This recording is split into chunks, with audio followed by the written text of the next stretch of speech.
Soybean मेरे हाथ में है कमलनाथ जी, इसमें एक भी फल्ली नहीं है। ये दिखने में हरा दिख सकता है,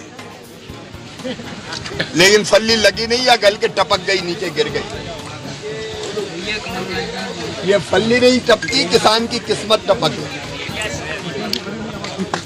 कर्जा माफ की बात करी थी, कर्जा माफ किया नहीं तो डिफॉल्टर हो गए सब। 0% ब्याज का कर्जा नहीं मिलता तो उधार ले ला के जैसे तैसे बोई थी सोयाबीन, और अब वही सोयाबीन तबाह और बर्बाद हो गई। हमारी केवल 3 मांगे हैं। एक, व्यापक पैमाने पर इन फसलों का नुकसान हो और 100% नुकसान है। 100% है कि नहीं बताओ? और 40,000 रुपया प्रति हेक्टेयर की दर से सोयाबीन का मुआवजा दो, ये हमारी मांग है।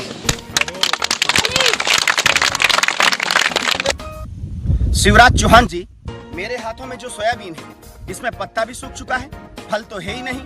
तो ऐसी स्थिति में किसानों को तुरंत उचित मुआवजा जो कि 50,000 रुपए प्रति हेक्टेयर किसानों के खाते में डालिए, और उचित बीमा जो 1 लाख रुपए प्रति हेक्टेयर प्रत्येक किसानों के खाते में डालने की आवश्यकता है, वो भी 24 घंटे के अंदर। अगर आप ऐसा नहीं करते हैं तो मैं समझता हूँ किसानों को आपका बहिष्कार करने की आवश्यकता है। मैं जानता हूँ आप पीढ़ी दर पीढ़ी किसानों को लूटना चाहते हैं। आपका लड़का आए दिन चुनाव में आता है, वोट मांगता है, तमाम तरह की झूठ बोलता है। आप अपनी पत्नी को भी भेजते हैं और सपने संजो रखे हैं आपने कि लड़का विधायक होगा बुधनी से, और बोले पत्नी विदिशा से बोले सांसद होगी।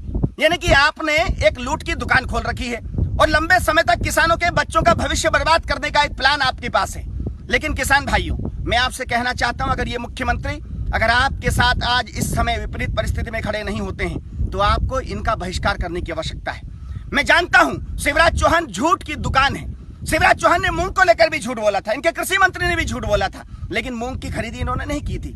तो किसान भाइयों, ये व्यक्ति आपको लगातार झूठ बोलेगा, लगातार आपको गुमराह करेगा। ऐसी स्थिति में आपको गुमराह नहीं होना है। ऐसी स्थिति में सिर्फ और सिर्फ आपको शिवराज चौहान, उनके परिवार के लोगों का, उनके गुंडों का, उनके भारतीय जनता पार्टी के तमाम लुटेरे नेताओं का अपने गांव से बहिष्कार करना होगा। तभी मैं समझता हूं ऐसे झूठेले नेताओं की बुद्धि ठिकाने आएगी। तो बोलो इंकलाब जिंदाबाद। मेरे हाथों में जो सोयाबीन है इसमें पत्ता भी सूख चुका है, फल तो है ही नहीं।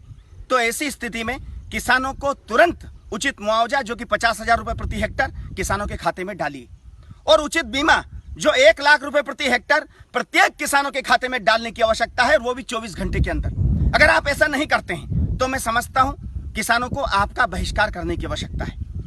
मैं जानता हूं आप पीढ़ी दर पीढ़ी किसानों को लूटना चाहते हैं। आपका लड़का आए दिन चुनाव में आता है, वोट मांगता है, तमाम तरह की झूठ बोलता है।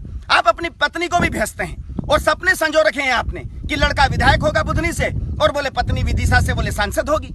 यानी कि आपने एक लूट की दुकान खोल रखी है और लंबे समय तक किसानों के बच्चों का भविष्य बर्बाद करने का एक प्लान आपके पास है।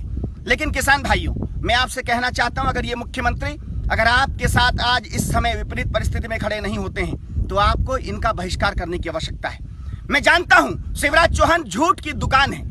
शिवराज चौहान ने मूंग को लेकर भी झूठ बोला था, इनके कृषि मंत्री ने भी झूठ बोला था, लेकिन मूंग की खरीदी इन्होंने नहीं की थी।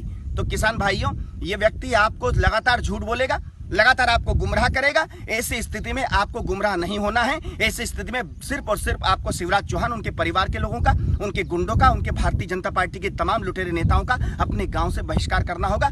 तभी मैं समझता हूं ऐसे झूठेले नेताओं की बुद्धि ठिकाने आएगी। तो बोलो इंकलाब जिंदाबाद।